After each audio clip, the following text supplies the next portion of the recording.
Switches are loose solder, foreign material. Make sure that the wires are okay. Check the fuses. Stepping and resetting of all stepper units.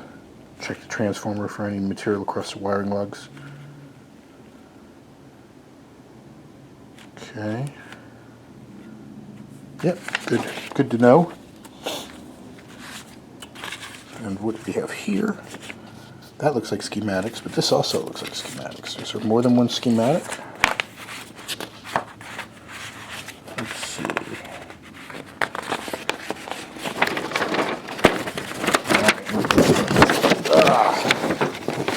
Oh, this is just for the coin chute.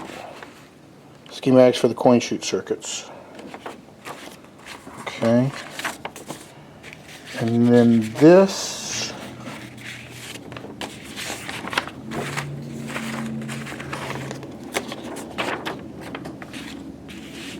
Okay.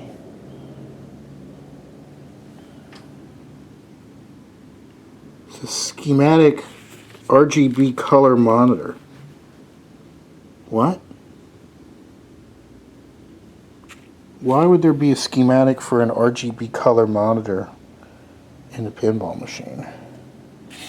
So this absolutely does not go.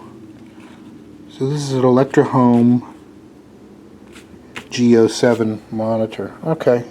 Well, that's definitely not the right item. It doesn't go with this.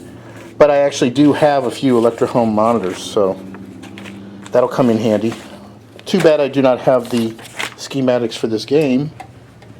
Let's see, down here, all the little insert cards for the different combinations of stuff.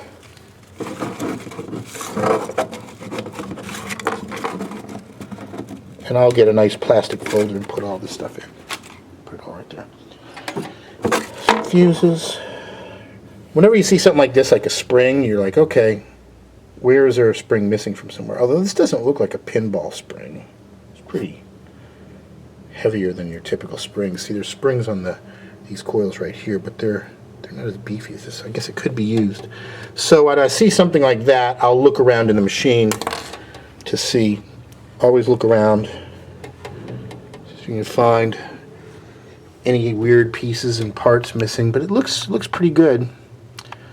But before I plug this in, I will repair the fuses down here, check the coils, go over all the different stuff, and the back box of the game looks really good too. So I've had this off so you can see it's really nice and clean in here. You got our credit stepper right here. Yes. And these are the relays that fire each of the points, 100 points, 1,000 points. This is a score reset relay. 10-point relay. Look at that. You see how crispy that is? Look at that. That's probably the result of a playfield switch that was stuck on that caused this relay to keep firing over and over and over. Now, when somebody's playing the game and a switch gets stuck like that, they think, oh, cool, I'll just sit back and it'll just keep racking up points. That's fine, except that it can catch fire and destroy the pinball machine. I've seen games where this would literally catch fire and burn wires. This is one of the reasons why you don't see a lot of electromechanical games on location, because if they're not attended and some guy thinks he's going to score a bunch of points by just letting this stuck switch keep firing, it can literally burn parts of the machine up. So that's bad. That's a no-no. I see this relay over here.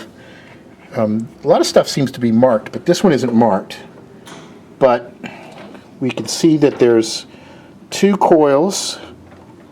This coil doesn't do anything, so I'm going to flip the other coil and see what happens. Back here. Okay. Where is it?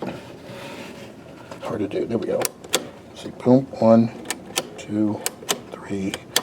So it moves 3 positions, and then the other coil should reset it. Okay.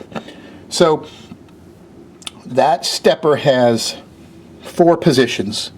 So I'm going to assume that's the player stepper unit. So the initial position is player 1. 1 clicks player 2, 3, 4, and then it just resets back to 1. So that's a safe bet. That's the player stepper unit. It does appear to be stepping good. These things, they used grease in these things, so they would kind of start to perform poorly. But this game is in pretty good shape. We can see here, counts credits up, and that's down. This is up. That's all working nice. So I'll go over. You see, I see something like this. Like here's a broken wire. And what is that? Where did that go to? You know, so I'll look around and I'll try to see if I can figure out where this wire connected. That might be, I don't know. So it's one of those things, you know, you got to kind of look around, see what's up, see if you see anything that's kinked. That could be a possible broken wire inside of some insulation. That's a little suspicious right there. But I won't really dive in deep until I check the obvious things and then fire the game up. I also will probably put LEDs in here, warm white ones, so that it looks very much like the regular game. I'll still have some regular incandescents, but I like putting the LEDs in to make it, especially underneath the playfield inserts, so that they don't cause these things to heat up and shrink. So I will take a bulb like this and I'll put an LED in there instead. So here we go. This is another stepper motor here. Let's see. Okay. That one appears to be working too. Good. That's good. That's the bonus unit. See, this one's at least marked. So that's going to count down the bonus. So there you have it. A first look at this game. Hopefully in a subsequent video I'll have it fired up.